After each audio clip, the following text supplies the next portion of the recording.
Quando propus o argumento desse documentário, pensei muito no artesanato, em mostrar como é prosaico viver de um artista desconhecido e até quieto. Meu nome é Thiago Querques, tenho 5 livros publicados e participação em outros tantos. Então, falarei um pouco de onde nasceram as minhas histórias e também convido você, que está assistindo, a acompanhar o nascimento de um conto inédito. Topa?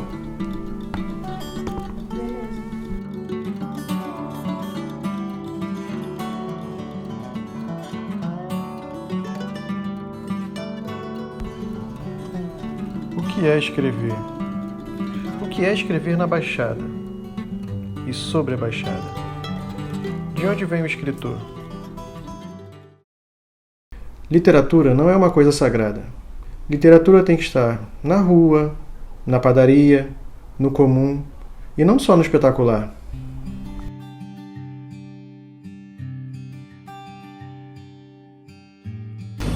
O escritor é feito de leituras impossíveis e possíveis da vida.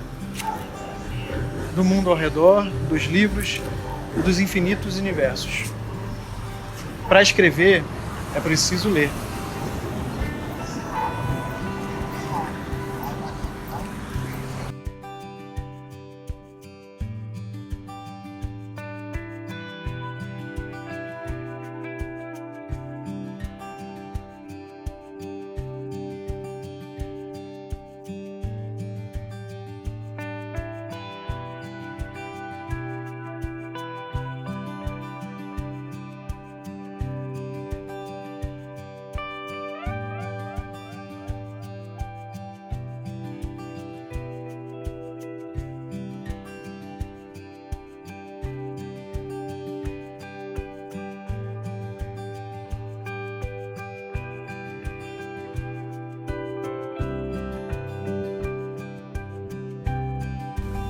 Eu não sou de família de elite, não sou de família rica e nem de família de intelectual. A geração anterior à minha sofreu bastante.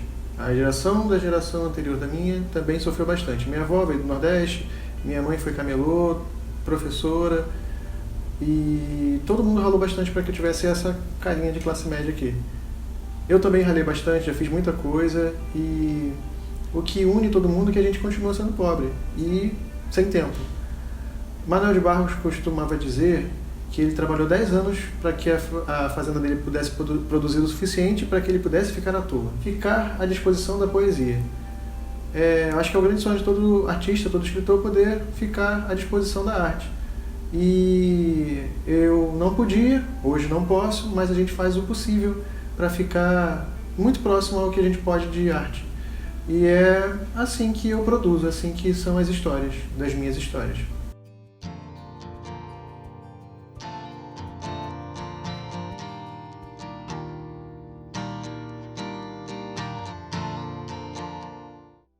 Isso se chama Histórias das Histórias, certo? Então, eu acho que é muito justo que eu escreva uma história nessa nossa aventura. Vou escrever um conto, o título que eu pensei é Pai Diluído. Não escrevi ainda, vou começar a escrever agora e a gente vai acompanhando até o final essa evolução. Eu vou mostrando para vocês um pouquinho e, por enquanto, eu só vou guardar o título para vocês. Pai Diluído. Tá.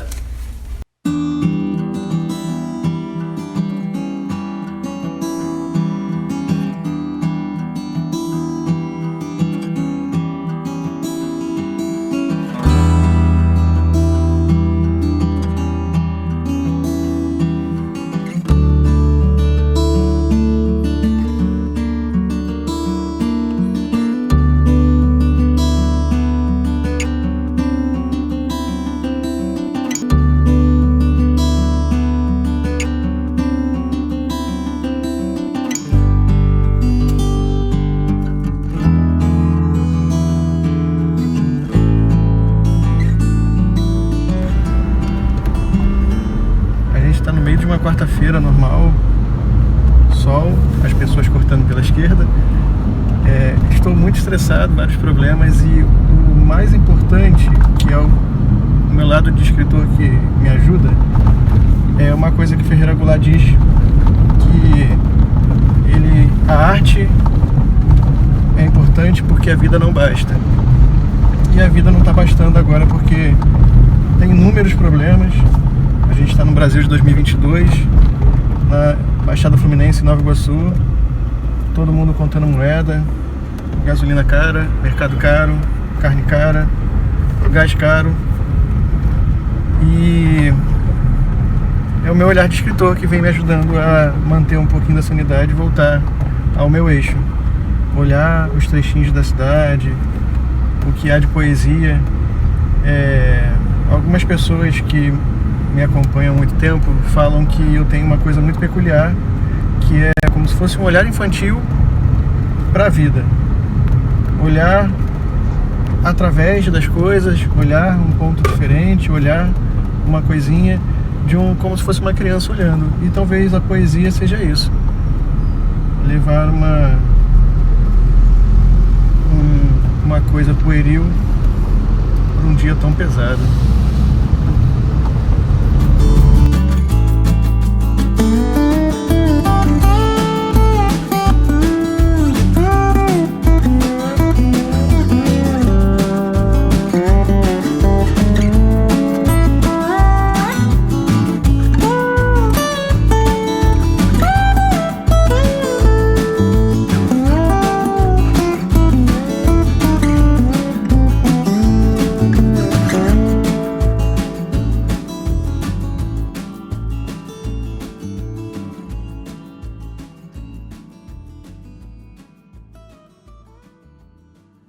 A história pode nascer assim: corrói presente, passado e hipóteses.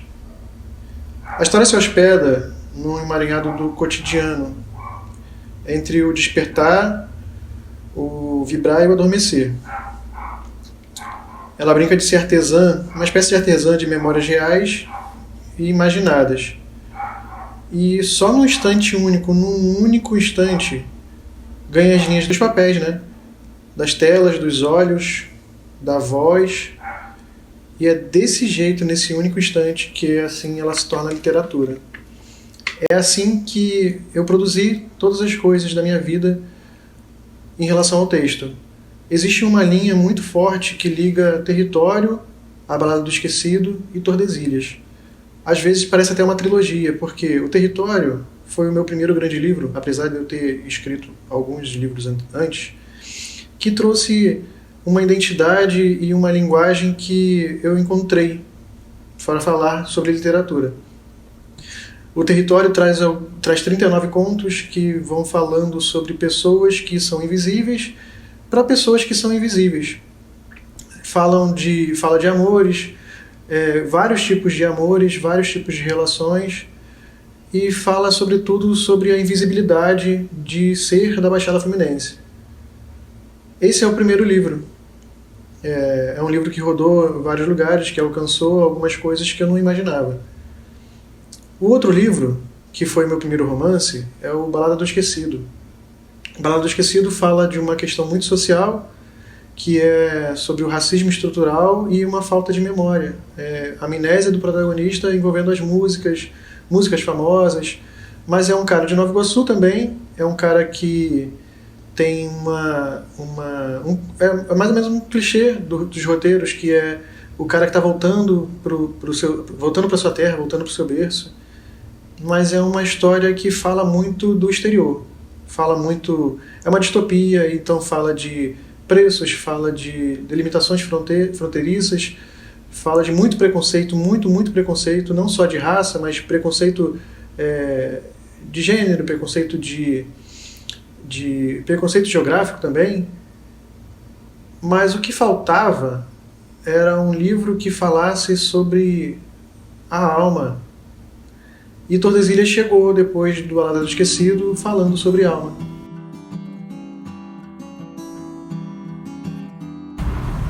Sou um artista tardio. Tenho 37 anos e um sem número de atividades profissionais que já realizei. Sou um apalavrado e um apalavrador. Nascido e criado em Cosmorama, antigamente fazia parte de Nova Iguaçu e hoje faz parte de Mesquita. Sobrevivo por aqui. Escrevo e leio através de espasmos. E é através desses espasmos que eu chego até aqui. E fica a pergunta, afinal, como nasce uma história?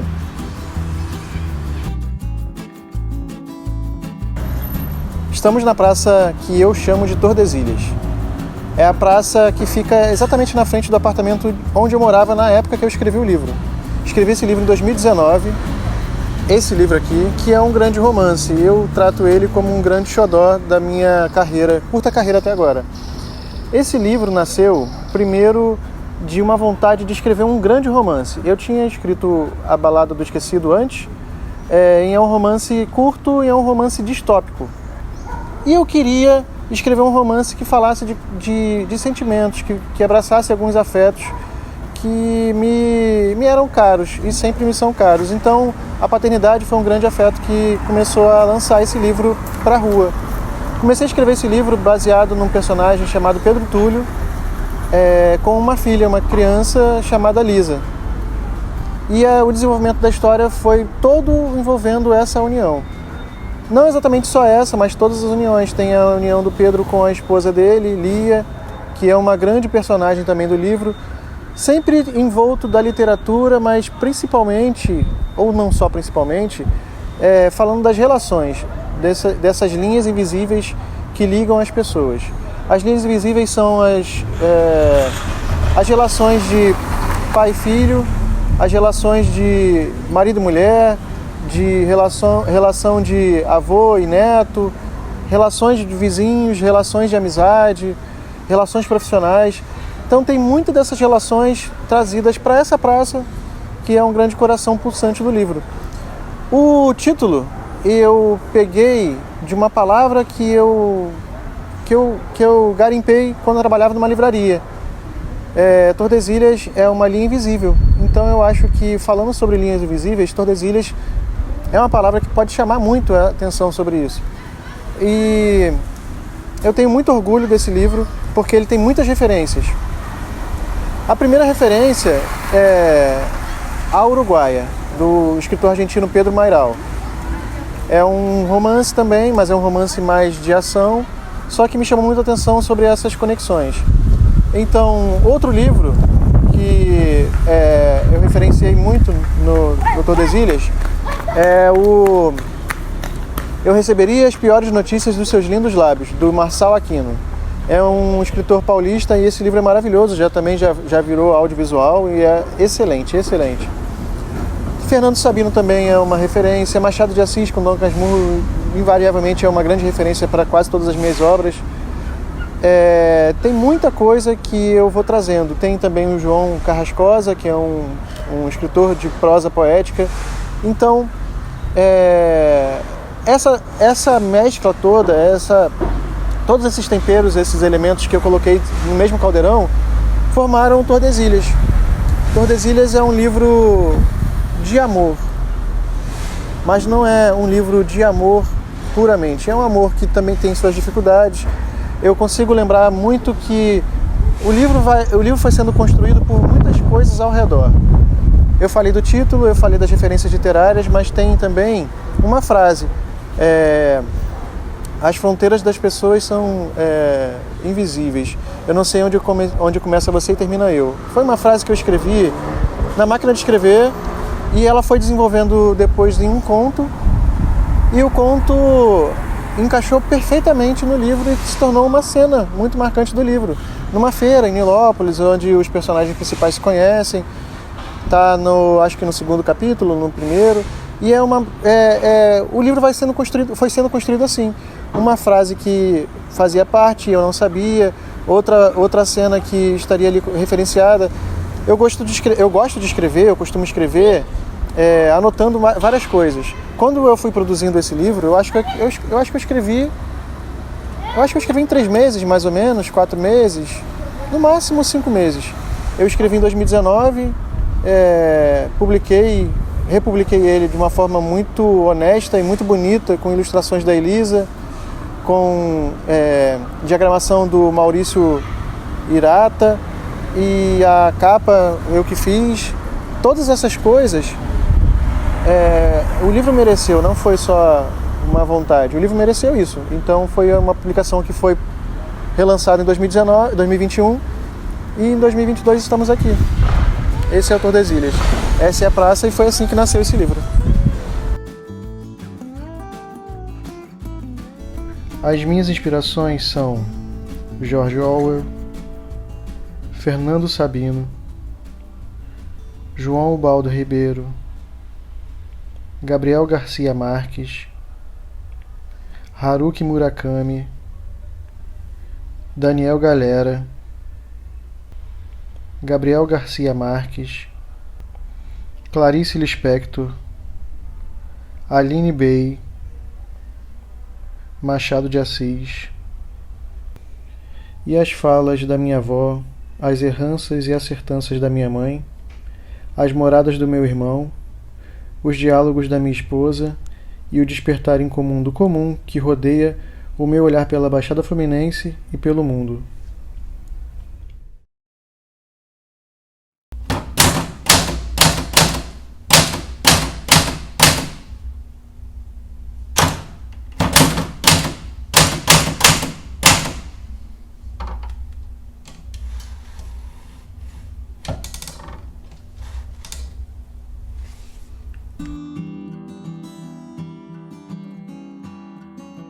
Baldio. Abandono escombros dentro de mim. Quando caminho, eles se mexem. Desejo um abandono melhor.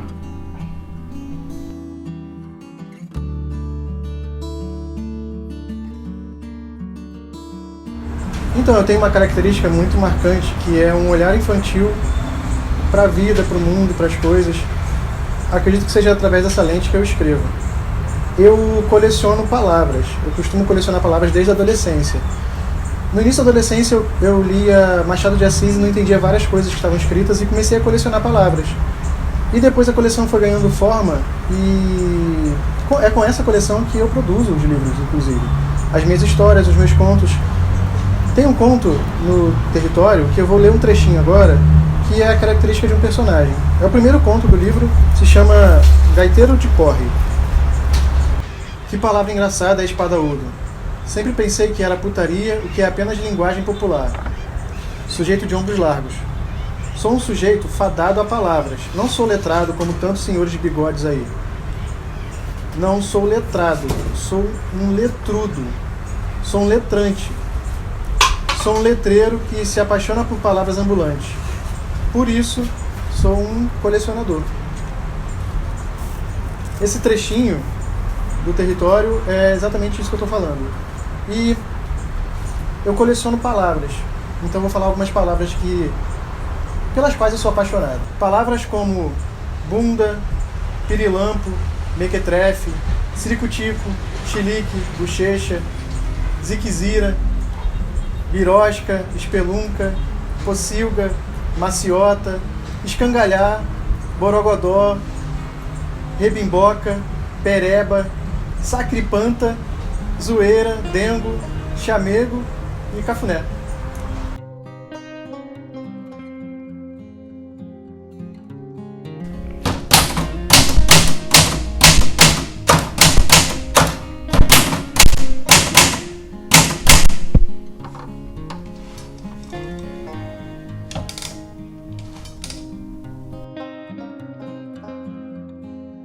Falam muito de poesia, né?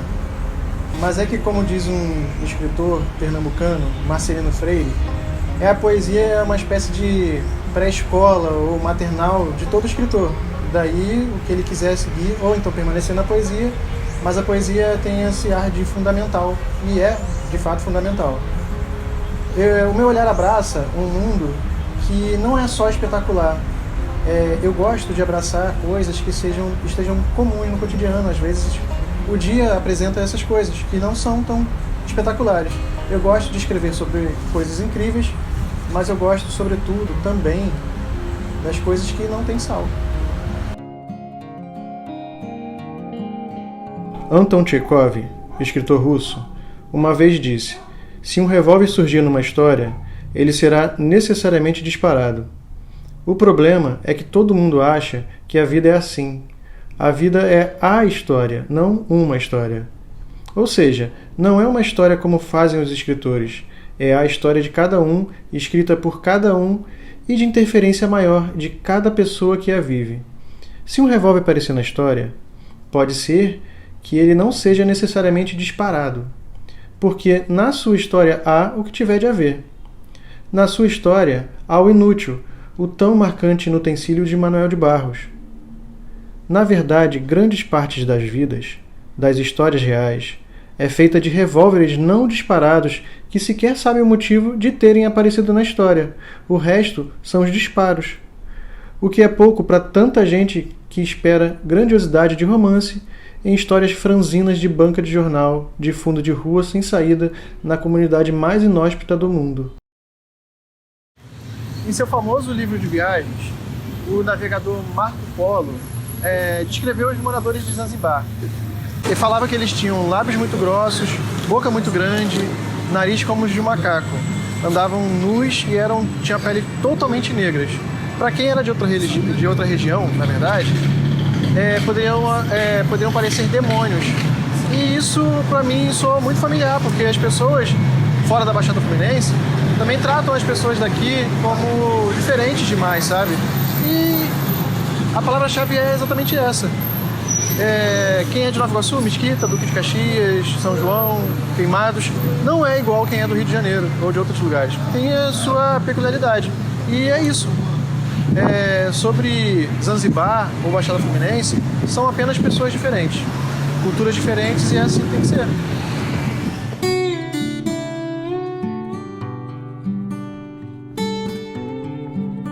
Escrever a Baixada e na Baixada é uma obrigação ou uma pulsação? Para mim, já foi uma obrigação. Porque no início da minha carreira, eu escrevia sobre o interior da Inglaterra, algum canto de Roma, alguma localização em Paris. Já escrevi até sobre o leste europeu. Eu nunca fui a esses lugares. Mesmo se tivesse ido, não é minha verdade. Eu não moro, eu não vivo, eu não sei como pulsa esses lugares. Então a pulsação da minha literatura é a Baixada Fluminense. É onde eu estabeleço os meus personagens, estabeleço os lugares como personagem. Os cenários, as regiões, Nova Iguaçu, Queimados, Mesquita, Belfor Roxo, são pessoas que habitam a minha literatura, porque essa é a minha verdade. Então não é uma obrigação, é uma pulsação. Já me pediram para escrever. Você pode escrever uma história situada em Nova Iguaçu? Pode ser. A única coisa que eu peço é que seja na Baixada Fluminense. Não precisa pedir. Não é um pedido que eu faço para mim. É assim. E é isso.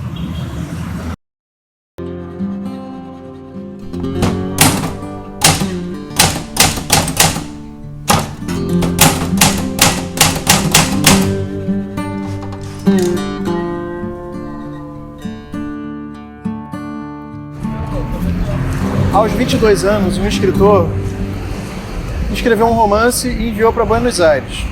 Ouviu que não fizesse mais aquilo, não levasse a literatura que não levava jeito. O livro era Revoada e o escritor era o Gabriel Garcia Marques. Ele não desistiu. Então, o Prêmio Nobel de Literatura, o escritor de 100 Anos de Solidão, Memórias das Minhas Putas Tristes, eu não posso desistir. Acho que se você também estiver olhando assim, desiste também não. São tempos muito sombrios. A gente está falando do ano de 2022. Não preciso explicar mais coisas, né? A gente está no Brasil, 2022, e dá vontade de desistir o tempo todo. Mas eu lembro que o John Lennon falou em 71 que o sonho tinha acabado.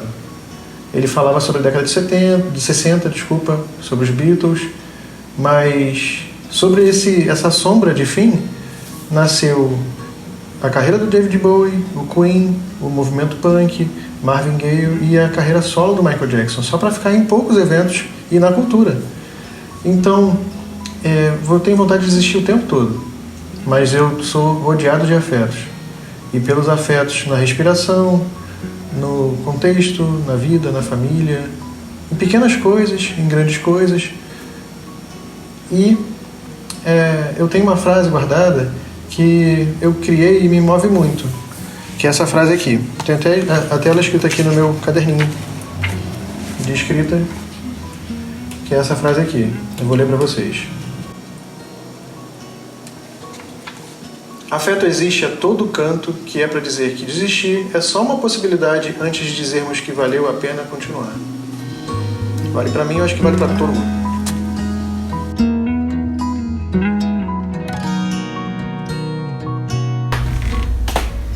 Então, Thiago, como é que tá a criação do conto? Conta pra gente. Eu estou escrevendo um conto e eu gosto muito de uma coisa muito específica que já teve alguns contos os melhores contos que eu escrevi, que na verdade que eu mais gosto, são assim, cenas muito prosaicas e um casal, geralmente um casal, pouquíssimas pessoas, numa situação muito comum, conversando sobre alguma coisa e aí acontece alguma coisa incrível. É exatamente assim. E aí vem do simples e do não espetacular e vem alguma coisa. Acho que vai rolar.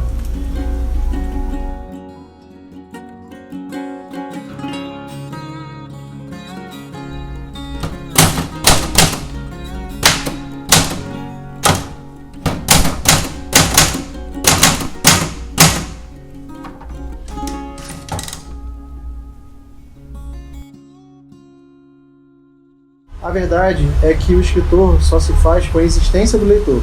Acontece com o livro, com a livraria, com o título, com a folha de rosto, com aquele final surpreendente. É exatamente assim.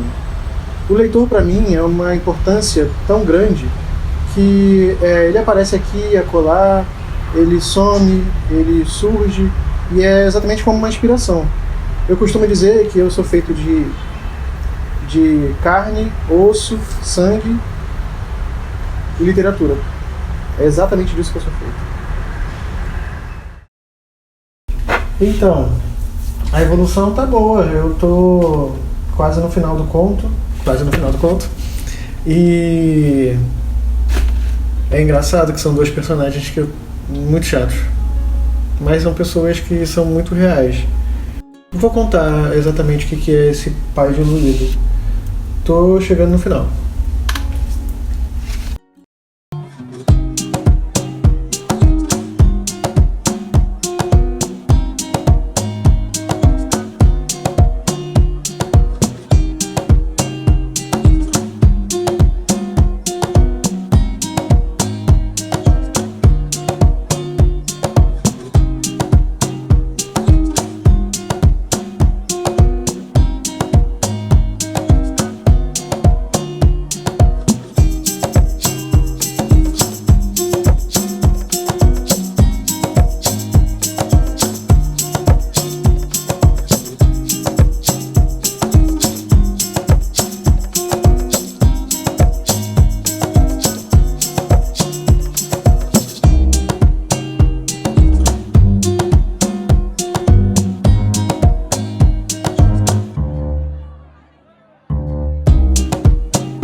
E chegamos ao final do conto.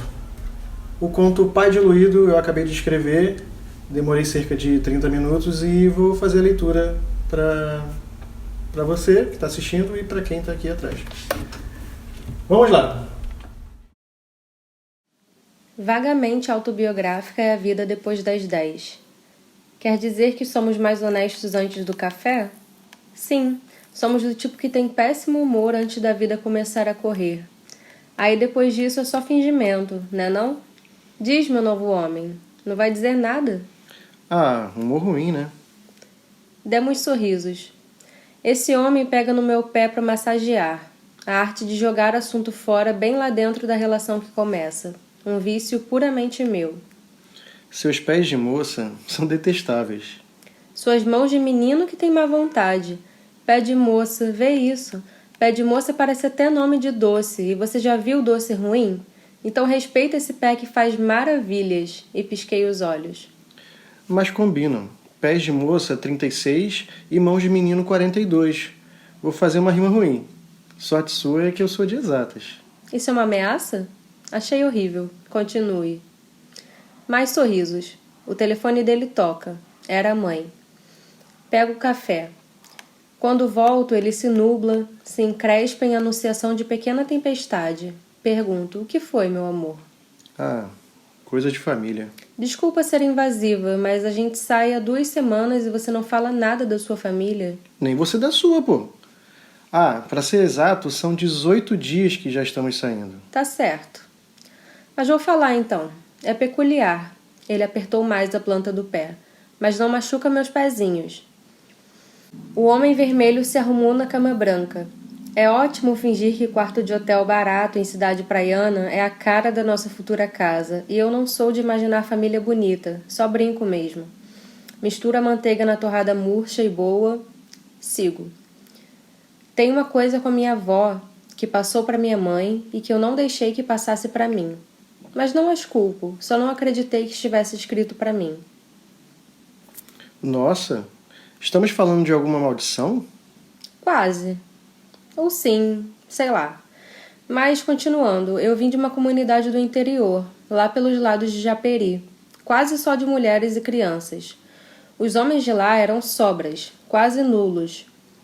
Homem feito mesmo, não existia. Na verdade, não existe.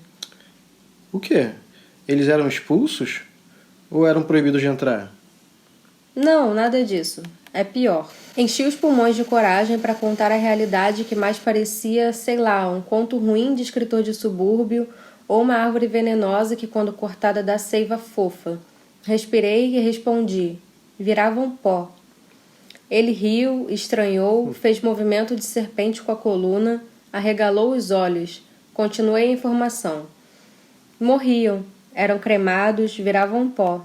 Todos pais. Ele abandonou a xícara meio perdido para se dedicar a um dizer. Mas morriam de quê? Ou eram tipo assassinados? Morriam depois que viravam pais. Ah, normal. Como assim normal? O meu morreu quando virou pai. Bom, sinto muito mesmo. Sinta não. Sabe, vida de pai é tipo um cumprimento de aviso prévio. Em algum momento vai morrer antes de todo mundo. Mas, me desculpa, interrompi sua história. Quer dizer que todos os homens eram cremados porque eram pais? Conheci esse homem numa dessas esquinas, entrando numa cafeteria, abrindo um livro interessante, acho que João Baldo Ribeiro. Mentira minha, nos conhecemos bebendo mal e porcamente. 2 atordoados pelo mundo e pelas idades, comedores de fritura, esbarrando no tesão que é ser jovem, fingindo inteligência para parecermos interessantes. 2 babaquinhas fazendo a arte da babaquice. Cá estamos brincando de tentar ficar junto, brincando de poluir o mundo de amor, se agarrando com tanto carinho que chega a parecer que a gente é bonito junto, coisa que já disse antes de dormir, antes de gemer, não depois, e que ele concordou com o braço, com os cílios, com a cabeça. Você me entendeu. Continuei a contar a história do meu vilarejo. É uma sina, sabe? Zé Luiz, gente muito boa, foi virar pai que se desfez. O próprio Gilberto da Vendinha ia envelhecendo, se embolou com a Maria Teresa, pronto. Recebeu a notícia da gravidez com o pé no forno, virou pó. Mas estão todos lá. Em caixinhas nas estantes? Isso é bem estranho. Não assim. Todos os pais seguem um pouquinho presente na vida dos filhos. Mas não sei se você vai acreditar muito no que eu vou dizer.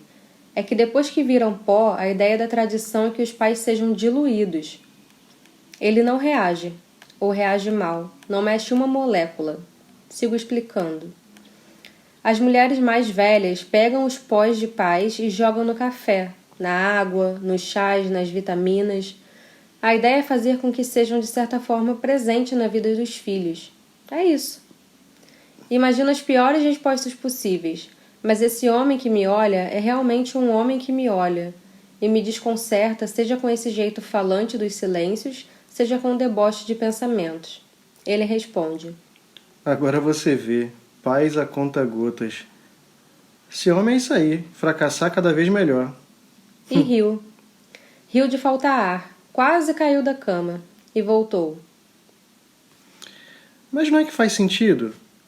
O que mais tem é pai ausente. Pai diluído é até tranquilo. O meu mesmo morreu quando eu tinha 9 anos. 9 anos de Baixada Fluminense. Vim pra cá com 10. Faz a conta aí. Não teve a coragem de me visitar, de me receber, de me encarar de frente nem de lado. Ser pai é meio que misturado com esse lance de ser homem. O cara que não consegue ser um, não consegue ser outro. Pai que segue a vida como se fosse sozinho no mundo é um fracasso como ser humano. Melhor morrer, né? Calma, calma. Não queria mesmo que isso fosse um tipo de gatilho. Não mesmo. Olha, tive uma ideia. Vamos relaxar? Sei lá, que tal adiantar a ida que a gente tinha programado para conhecer a cidade?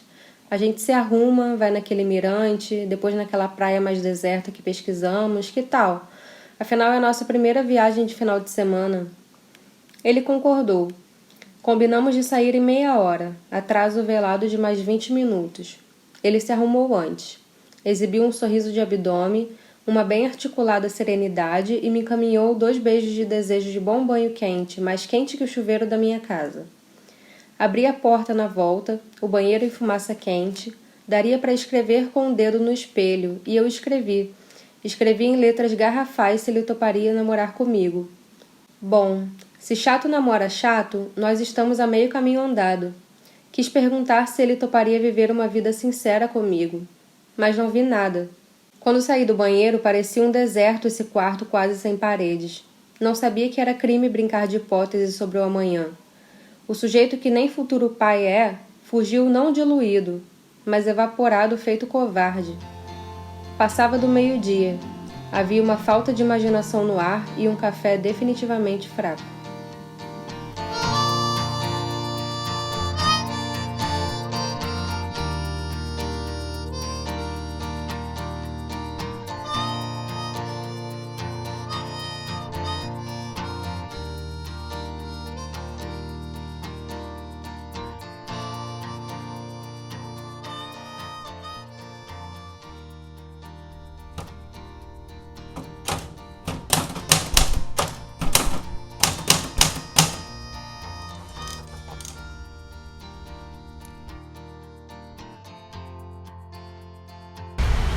Eu acho que qualquer incômodo pode começar a se resolver com a leitura. Qualquer má fase, momento muito ruim, eu acho que a leitura, se não cura, ajuda a curar. Não falando de leitura, leitura de votos, leitura de algum trabalho para a empresa, leitura de alguma carta, leituras mais tensas e mais concretas. Eu estou falando de uma leitura mais ampla, uma leitura de mundo. Eu acho que a leitura é a parte fundamental, ela participa das revoluções, das evoluções, não só da sociedade, como das revoluções e evoluções dos seres mesmo. Como dizia, né, Barão de Itararé, o Brasil é feito por nós e é preciso desatar os nós. Então, eu acho que a leitura é parte fundamental da vida para a gente não só melhorar, mas conseguir escrever histórias muito melhores.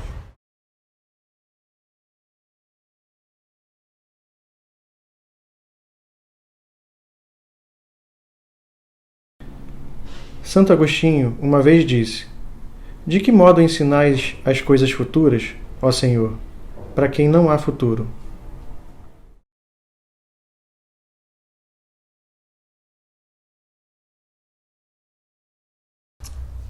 Sou apenas um cara de Nova Iguaçu, escrevendo, produzindo, e eu sei que quando eu for interrompido, espero que demore muito, as minhas histórias continuarão. Os personagens como o Pedro Túlio, do Tordesilhas, o Nuno, da Balada do Esquecido, e tantos personagens do Território, Ensaio dos Poemas Pelados, e outras histórias que eu escrevi, soltas por aí, ainda seguirão contando o que é esse tempo e esse espaço, que eu sou fruto disso e levo também os meus, levo as pessoas que estão ao meu redor, todo o carinho, todos os sonhos. E por falar em sonho, É óbvio que até lá, até terminar, eu tenho uns sonhos. Sonho em ganhar o Jabuti, por exemplo, que é o grande prêmio literário do Brasil. Sonho em sair do Brasil, sair do país para falar de literatura. Sonho com tantas coisas, mas até lá a gente vai fazendo, não tem desespero em relação a isso. O que é importante é seguir escrevendo, seguir nessa linha e é isso. Espero que vocês tenham gostado de tudo que vocês assistiram.